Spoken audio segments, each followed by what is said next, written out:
So right, we were running Hackspace and we're playing with our new, what is this thing? An open test, open fixture?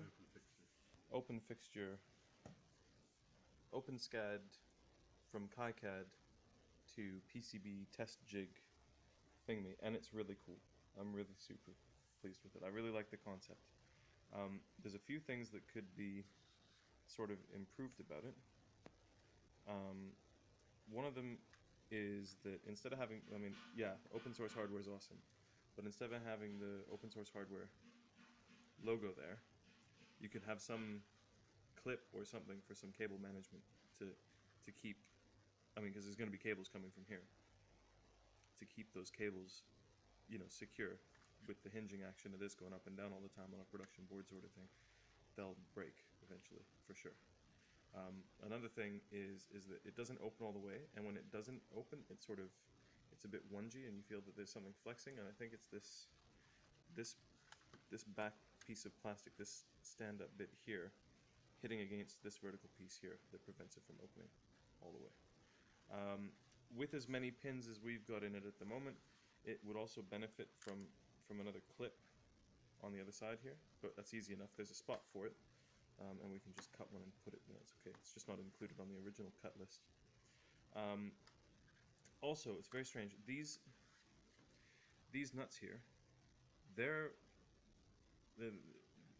they should just be clearance holes. They shouldn't be hexagonal cut holes, because if they were just clearance holes, then this would actually hold together.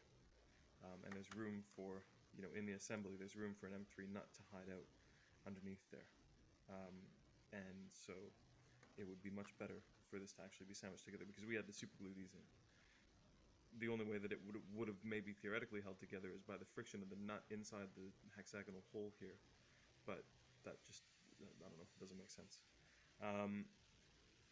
Some stuff that I noticed when I was putting it together as well is that there's no clearance on the back here. I mean, there's very little. Come on, focus camera.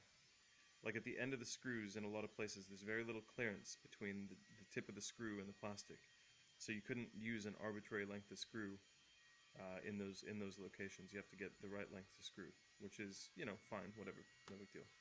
But no, overall, a very well executed design, and for absolutely the right reason to use OpenSCAD. Normally, my friends will know that I really don't recommend its use for any purpose whatsoever. This is one of the first use cases that I've seen for OpenSCAD where it would just be really a pain in the ass to do it any other way. So a really excellent, really cool project. Just a few little things that could be sorted out, and since I'm not an OpenSCAD expert, maybe just let the folks who made it know, and hopefully on the next version of it they can make some improvements. But no, really cool project, and it's going to make life really easy for a whole bunch of stuff that we're up to here. So yeah, nice work, guys.